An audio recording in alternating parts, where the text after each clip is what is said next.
Welcome class. आज हम आपका जो लास्ट यूनिट है उसमें सेमेस्टर थर्ड का लास्ट यूनिट जो पेपर 14th है आपका सेल एंड मॉलिक्यूलर बायोलॉजी, इसमें हम बात करेंगे DNA binding protein and gene regulation. Gene regulation के बारे में पहले हम डिटेल से बात कर चुके हैं। इसमें कुछ स्पेसिफिक टॉपिक्स हैं जिनको कि हमको डिटेल में स्टडी करना है, तो एक एक टॉपिक हम लेंगे।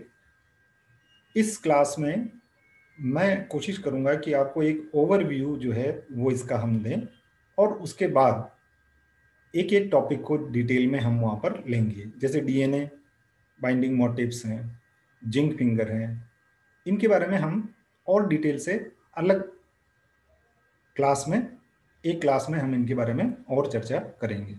तो हम आज इसको एक इंट्रोडक्टरी चैप्टर की तरह से लेते हैं। वैसे ज़्यादातर कंसेप्ट हम इसमें कवर करने की कोशिश करेंगे, देखते हैं कितना हम कर सकते हैं।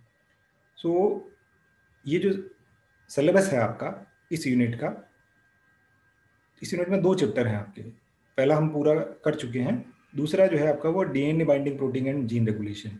इसमें हम बात करेंगे डीएनए बाइंडिंग डोमेन्स की, then homeodomain proteins, then zinc finger proteins, then winged helix or fork head proteins, then fifth one is leucine zipper proteins, and last one is helix loop helix protein। ये आप लोगों ने UG के level पर इन चीज़ों के बारे में नहीं पढ़ा है। ज़्यादा से ज़्यादा मुझे जहाँ तक याद है आपने जिंक फिंगर का नाम आपने जरूर सुना हुआ होगा, लेकिन डीएनए बाइंडिंग डोमेन्स के बारे में दूसरे जो प्रकार से हम वहाँ पर थोड़ा पढ़ चुके हैं, क्योंकि जीन रेगुलेशन का प्रोसेस है ये, और उससे इसको हम डिटेल में यहाँ पर ले रहे हैं। तो पहली चीज लेते हैं हम यहाँ पर कि डीएनए बाइंडिंग डोमेन्स क्या है। तो जो प्रोटीन्स हैं ये ट्रांसक्रिप्शन में प्रोसेसिंग यूनिट्स हैं। Proteins are the processing units for transcription. अब इसमें क्या क्या चीजें काम में आती हैं। जो पहला डायग्राम देखिए आप यहाँ पर, हमने डीएनए और एक हमने क्रॉस का निशान बनाया है, आरएनए पॉलीमरेज सेकेंड, ये सेकेंड वाला है। तो जब ट्रांसक्रिप्शन होता है तब आप जानते हैं कि इसमें आरएनए पॉलीमरेज का जो है वो एक इंपॉर्टेंट रोल होता है, लेकिन यूकैरियोट्स में RNA polymerase can not bind DNA alone, कि ये डीएनए के साथ में अकेला नहीं जुड़ सकता है। दूसरा डायग्राम देखिए आप यहाँ पर, ये आरएनए पॉलीमरेज है, यहाँ पर हमने TFIIF जो है वो आरएनए पॉलीमरेज के साथ आकर के जुड़ा है, और फिर ये इंटरेक्ट करता है through different proteins TFIA, TFID और TFIB। तो बेसल ट्रांसक्रिप्शन फैक्टर्स हैं ये जरूरी होते हैं यूकैरियोट्स में ट्रांसक्रिप्शन की शुरुआत करवाने के लिए। अब ट्रांसक्रिप्शन में क्या होगा जानते हैं आप, इसके बारे में पढ़ा हुआ है डिटेल से आपने, कि इसमें एक मैसेंजर आरएनए का फॉर्मेशन जो है वो होता है, और उसका बाद में जब ट्रांसलेशन होगा तब प्रोटीन का फॉर्मेशन जो है वो बनेगा। Okay, so distant enhancer sequences can also affect transcription. जो डिस्टेंट एनहेंसर सीक्वेंसेज हैं, जैसे इसमें हमने यहाँ पर एक ये एनहेंसर बताया है, ठीक। अब जो आरएनए पॉलीमरेज है वो इन ट्रांसक्रिप्शन फैक्टर्स के थ्रू टाटा बॉक्स से जाकर के और अटैच होता है। इसमें ये इंपॉर्टेंट रोल प्ले करते हैं, ये अकेला जो है वो वहां पर नहीं जुड़ सकता है, ठीक है। तो बात हम कर रहे थे यहाँ पर डीएनए बाइंडिंग डोमेन्स की, कि जो डीएनए के साथ जाकर के और जुड़ता है। इसको सिंपल लैंग्वेज में हम इस तरह से बता सकते हैं। Okay, now protein DNA interaction, कि वो जो प्रोटीन की हम बात कर रहे हैं जो कि डीएनए के साथ में जाकर के क्या इंटरेक्शन जो है वो करता है। और हमने कहा था कि हम यहाँ पर डीएनए बाइंडिंग प्रोटीन्स के बारे में बात करेंगे। तो डीएनए बाइंडिंग प्रोटीन्स जो हैं वो आपका 2 टाइप्स में हम यहाँ पर ले सकते हैं। एक ट्रांसक्रिप्शन फैक्टर्स हो गया, जो कि मैंने पिछली स्लाइड में आपको बताया था। दूसरा पॉलीमरेज एंड न्यूक्लियेजेज। ये आपका डीएनए के साथ जाकर के और जुड़ता है। Transcription factor utilize a wide range of DNA binding structural motifs, कि ये जो ट्रांसक्रिप्शन फैक्टर हैं ये डिफरेंट स्ट्रक्चरल मोटिव्स की रेंज को यूज करते हैं, यानी अलग अलग प्रकार के डीएनए बाइंडिंग स्ट्रक्चरल मोटिव्स होते हैं जिनसे कि ये जुड़ सकते हैं। जैसे इसमें आप देख सकते हैं, यहाँ पर हमने इसको, ये इसका एक स्ट्रैंड है, ये इसका दूसरा एंटी पैरेलल स्ट्रैंड दूसरा है। तो एक स्ट्रैंड जो है वो यहाँ पर जुड़ा हुआ है और दूसरा स्ट्रैंड जो है वो इससे जुड़ा हुआ है। ये आपका प्रोटीन जो है वो हो गया, या हम कहें कि ये एक डीएनए बाइंडिंग डोमेन है। So interaction between dimeric protein and palindromic sequence are common। इसलिए जो डायमेरिक प्रोटीन्स हैं या जो पैलिंड्रोमिक सीक्वेंसेज हैं उनके बीच में इंटरेक्शन जो है वो कॉमन होती है। अब जब बाइंडिंग होती है डीएनए के साथ में प्रोटीन की, जैसे कि हम यहाँ पर एक लैम्डा रिप्रेसर के बारे में डायग्राम में हमने यहाँ पर दिखाया हुआ है, तो जब बाइंड होता है ये, तब क्या होगा कि डीएनए में आप जानते हैं कि एक स्पेसिफिक शेप जो है वो इसका होता है। लेकिन आप इस डायग्राम में देख सकते हैं कि जहां पर भी आपका ये लैम्डा रिप्रेसर जो है ग्रीन कलर में जो हमने दिखाया हुआ है, ये जाकर के जहां पर जुड़ता है तो डीएनए में कन्फर्मेशनल चेंजेज जो हैं वो आते हैं, और इसके साथ साथ प्रोटीन में भी इसके कन्फर्मेशनल चेंजेज जो हैं वो आएंगे। इस डायग्राम में देखिए आप, यहाँ पर हम ये कह रहे हैं यहाँ पर कि binding often leads to the conformational changes in protein and DNA, कि ये डीएनए और प्रोटीन का जो 3 डायमेंशनल कॉन्फ़िगरेशन होता है उसके अंदर कुछ चेंजेज जो है वो लेकर के और आता है। इस डायग्राम में भी हम यहाँ पर इसको देख सकते हैं। ये देखिए आप, यहाँ पर ये जो रेड पार्ट है से दिखाया हुआ है यहाँ पर जुड़ा है, तो इसकी जो सिमेट्री है उसमें कुछ चेंजेज जो हैं डीएनए में भी आए हैं, और ये जो डोमेन इसके साथ आकर के जुड़ा है इसमें भी चेंजेज दोनों ही जगहों पर आप देख सकते हैं, ये चेंजेज इसके अंदर आते हैं।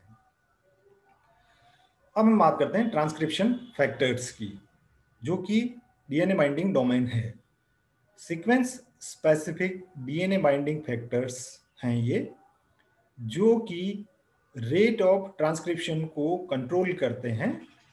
किस प्रकार से ये उसको बढ़ा सकते हैं या उसको कम कर सकते हैं। जब ये इसको बढ़ाएंगे तो हम कहेंगे कि ये प्रमोट कर रहे हैं, और उनको हम वहां पर क्या कहेंगे, एक्टिवेटर इनको कहा जाता है, कि ये एक्टिवेटर है, प्रोमोटिंग एक्टिवेटर। और ब्लॉकिंग, अगर ये उसको रोकते हैं, यानी उसका ये रिप्रेसर, इनको हम यहाँ पर उस समय पर कहेंगे। बाय प्रमोटिंग और blocking the recruitment of RNA polymerase. जो ट्रांसक्रिप्शन फैक्टर हैं वो किस तरह से करते हैं इसको, जैसे हमने कहा था कि ये अकेला आरएनए पॉलीमरेज जो है वो डीएनए से जाकर के और नहीं जुड़ सकता है, इसके लिए ट्रांसक्रिप्शन फैक्टर्स का होना यहाँ पर जरूरी है। लेकिन ये जरूरी नहीं है कि हमेशा आरएनए पॉलीमरेज को वो उसके साथ में जुड़ने दें, ये उसको ब्लॉक भी कर सकते हैं और उसको एक्टिवेट भी कर सकते हैं, यानी उसको प्रमोट भी ये कर सकते हैं। अदर प्रोटीन्स, इनके अलावा दूसरी जो प्रोटीन्स हैं for regulating transcription lack DNA binding domains. Other proteins critical for regulating transcription lack DNA binding domains. ये क्या क्या है यहाँ पर आपका, जो कि डीएनए बाइंडिंग डोमेन इनके अंदर नहीं है, तो ये क्या करेगी कि ये डीएनए से डायरेक्ट जो है वो नहीं जुड़ सकती है।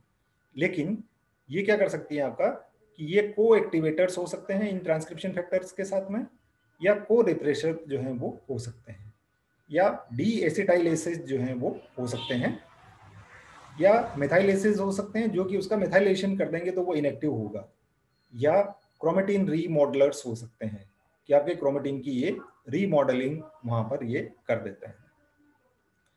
जो ट्रांसक्रिप्शन फैक्टर्स हैं ये डीएनए के साथ में जहां कहां जुड़ेगा, ये 2 जगह पर जुड़ सकता है, या तो प्रमोटर पर या एनहांसर रीजन के ऊपर। ये क्या होते हैं, ये हमने जीन रेगुलेशन में डिटेल से इनके बारे में बात करी है, जब हमने ओपेरॉन स्ट्रक्चर जो है वो वहां पर पढ़ा था।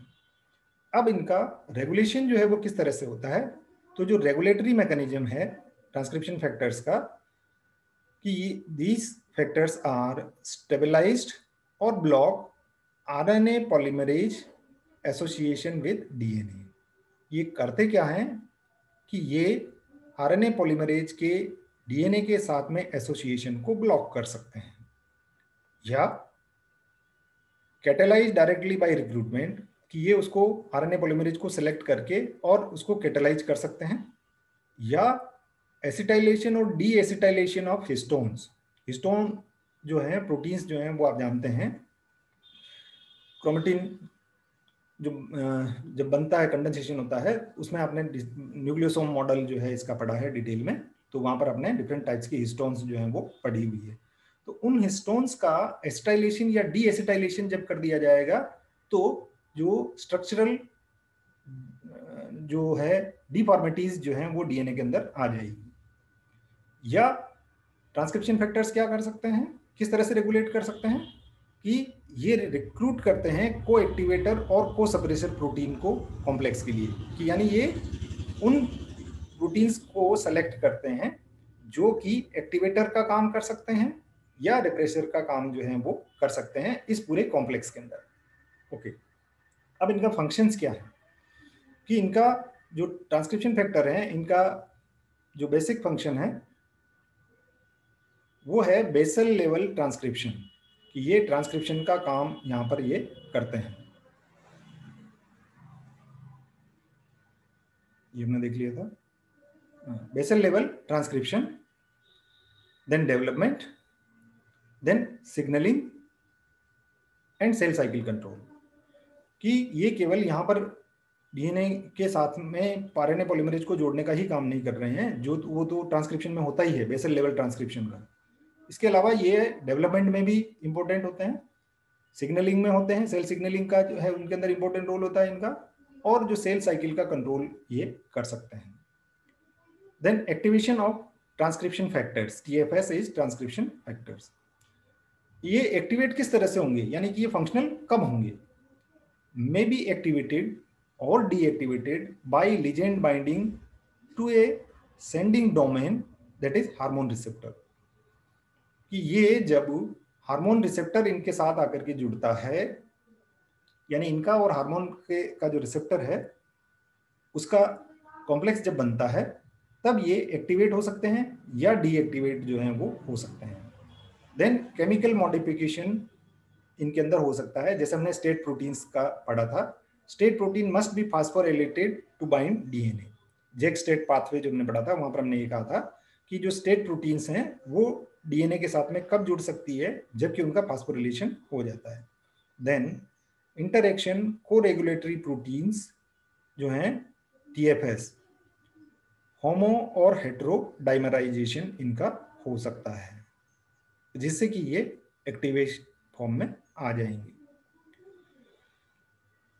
एक हमने सीआरईबी का डिटेल में मैंने आपको पढ़ाया था, ये उसको हम इस ट्रांसक्रिप्शन फैक्टर के रेफरेंस में लेकर के अगर हम देखें, तो eukaryotic transcription factors have modular structure that is CREB example. इसको हम सीआरईबी देखें, अगर सीआरईबी क्या था, cyclic AMP response element binding protein, ये मैंने आपको सेल सिग्नलिंग में बताया था क्रेब के बारे में। इसमें क्या क्या चीजें आएगी आपका, एक आएगा आपका BZIP, जो कि हमने यहाँ पर इसको यहाँ बता रखा है, एनएलएस है ये भी मैंने आपको बताया था, पिछले चैप्टर में ही हमने एनएलएस के बारे में चर्चा की थी। डीएनए बाइंडिंग डोमेन BZIP, ये करता क्या है,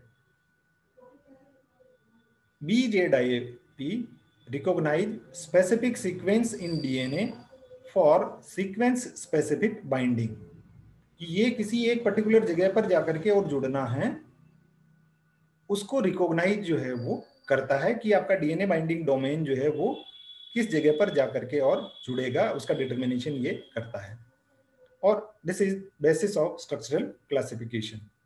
okay, then another one is dimerization domain BZIP।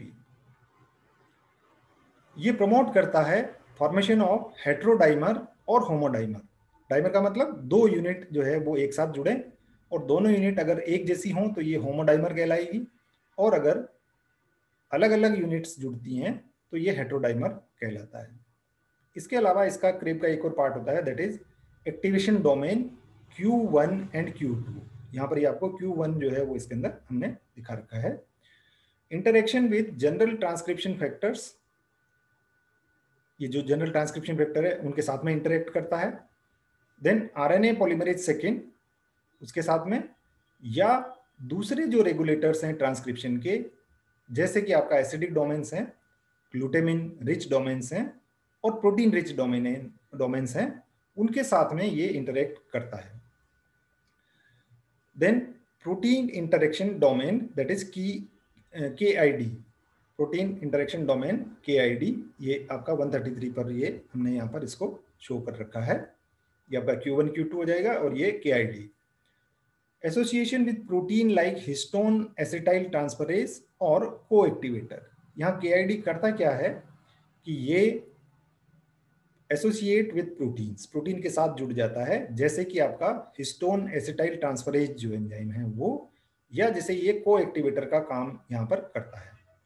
दूसरी चीज, NLS के बारे में पिछली बार बताया था मैंने आपको, जो कि हम यहाँ पर ये करें कि ये DNA बाइंडिंग डोमेन है, बीटा ZIP है। ये जो ऑर्डर है, जिस सीक्वेंस में हमने इसको यहाँ पर बताया है, ये सीक्वेंस जो है वो वेरी कर सकता है। Okay, then DNA sequence specificity of DNA binding protein. Sequence specific interactions जो हैं वो होती हैं, और ये जो इंटरेक्शंस हैं ये इन्वॉल्व होती है DNA मेजर ग्रूव्स पर। ये देखिए आप यहाँ पर, ये DNA का मेजर ग्रूव और माइनर ग्रूव हमने यहाँ पर इसको दिखाया है। ये वाला जो है एडेनिन और थाइमिन जहाँ जुड़ी हुई है, उसके ऊपर वाला पार्ट जो है वो इसका मेजर ग्रूव होगा, और ये नीचे वाला पार्ट जो है इसका माइनर ग्रूव है एडेनिन और थाइमिन की। इसमें अगर GC वाला देखें हम यहाँ पर, तो यहाँ पर गुआनिन और साइटोसिन का ये वाला पार्ट जो है ये माइनर ग्रूव है, और ये वाला पार्ट जो है वो इसका मेजर ग्रूव होता है। अब ये होता क्या है कि ये जो बात कर रहे हैं हम यहाँ पर, सीक्वेंस स्पेसिफिक इंटरेक्शन जो है वो कहाँ होती है, ये आपका मेजर ग्रूव्स के ऊपर होती है। जनरली ये मेजर ग्रूव्स के ऊपर होती है, जिसमें कि एक base specific H bond donor acceptor जो है वो होता है, और एक नॉन पोलर ग्रुप्स जो हैं, and non polar groups are recognised by DNA binding proteins. इसमें क्या होता है कि नॉन पोलर ग्रुप और जो हाइड्रोजन बॉन्ड डोनर हैं ये रिकॉग्नाइज किए जाते हैं DNA बाइंडिंग डोमेन्स के द्वारा। Then DNA structure can deviate from classic B form helix, जो आपका बीटा फॉर्म है उससे ये डिविएट कर सकता है, and therefore be specifically recognised by a protein. इसलिए ये इसको एक प्रोटीन जो है इसको स्पेसिफिकली रिकॉग्नाइज करती है कि वो बीटा फॉर्म ही हो। Then no simple recognition code between DNA and protein sequence. There is no simple recognition code, कि उनके बीच में कोई ऐसा कोई सिंपल रिकॉग्निशन कोड नहीं है जिससे कि DNA और प्रोटीन सीक्वेंस जो है वो आइडेंटिफाई की जा सके। देन ये तो गया आपका एक सीक्वेंस स्पेसिफिक इंटरेक्शन, जो कि हमेशा एक पर्टिकुलर सीक्वेंस जहां पर होंगी वहीं पर ये जाकर के और जुड़ेगा। इसके अलावा कुछ ऐसे नॉन स्पेसिफिक इंटरेक्शंस भी होते हैं। Interaction with DNA phosphate backbone, जो DNA की जो फॉस्फेट बैकबोन होती है, DNA का स्ट्रक्चर भी आप डिटेल में पढ़ चुके हैं, वहां पर ये फंक्शन जो है वो करता है। Okay, then helix turn helix motif, इसके बारे में हम डिटेल से भी बाद में और बात करेंगे। तो इसमें क्या होगा कि 20 amino acid long DNA binding motive ये होता है, कि उसमें आपका जो DNA मोटिव है वो 20 अमीनो एसिड का तक लंबा जो है वो होता है। ये 2 हेलिक्स के द्वारा बनता है, जो कि एक शॉर्ट टर्न से जुड़े हुए होते हैं। अब आप इसमें यहाँ पर देखिए, इसको जो डायग्राम है आपका ये, कि ये एक टर्न हो गया आपका और ये दूसरा हो गया। तो इसमें हम इसीलिए इसको हमने कहा है कि HTH मोटिव इसको कहा जाता है। Formed by 2 helix connected by A short turn, ये छोटे टर्न के द्वारा ये दो जो हेलिक्स हैं वो कनेक्टेड यहाँ पर होते हैं। एक हेलिक्स ये हो गया आपका, दूसरा हेलिक्स ये हो गया। The second helix is the recognition helix that binds in a sequence specific manner to the major groove, जो पिछली बार हम बात कर रहे थे इसके पिछली स्लाइड में। तो ये दूसरा जो हेलिक्स है आपका, ये हेलिक्स क्या करता है कि ये एक स्पेसिफिक सीक्वेंस, डीएनए में जो बेस पेयर सीक्वेंस हैं जो कि मेजर ग्रूव पर हैं, वहां पर ये आपको आइडेंटिफाई करने का काम करता है और उसको वहां जाकर के और ये जुड़ता है। जो फर्स्ट हेलिक्स है वो इस को स्टेबलाइजेशन का काम करती है। जैसे हम एक एग्जांपल लें यहाँ पर, ई कोलाई के केस में लैक्टोज रिप्रेसर या homeobox domains appear in developmentally important transcription factors, for example Antennapedia. ये टर्म्स जो हैं वो आपके लिए नई है, तो इनको आप थोड़ा सा समय दें और इनको पढ़ें। हेलिक्स टर्न हेलिक्स मोटिव के बारे में और भी हम डिटेल से बात करने की कोशिश जो है वो करेंगे। Helix turn helix motive, HTH motive की जो हम बात कर रहे थे उसमें अगर आप देखें यहाँ पर, तो होम्योबॉक्स डोमेन जो है appear in developmentally important transcription factor, जैसा मैंने अभी आपको बताया था एंटीनापीडिया में। ये जो डायग्राम बताया है हमने यहाँ पर 9ANT सीक्वेंस स्पेसिफिक इंटरेक्शन जो है वो कहाँ पर हो रही है। इसमें हर एक में आप देखेंगे कि यहाँ पर दो टर्न है इनके, इसमें से एक चेन जो है वो उसको आइडेंटिफाई करने का काम करता है, एक जो हेलिक्स है वो उसको आइडेंटिफाई करने का काम करता है, और जो दूसरा है वो इसके स्टेबलाइजेशन का काम जो है वो करता है कि एक पर्टिकुलर सीक्वेंस के साथ जब ये जाकर के जुड़ जाता है तो इस स्ट्रक्चर को स्टेबलाइज करने का काम इसकी दूसरी हेलिक्स के द्वारा किया जाता है। ओके, जिंक फिंगर के बारे में हम डिटेल से नेक्स्ट क्लास में इसके बारे में चर्चा करेंगे, और आप इसको पहले इसको पढ़ लीजिए और फिर हम उसके बाद में उसके बारे में चर्चा करेंगे। Thank you.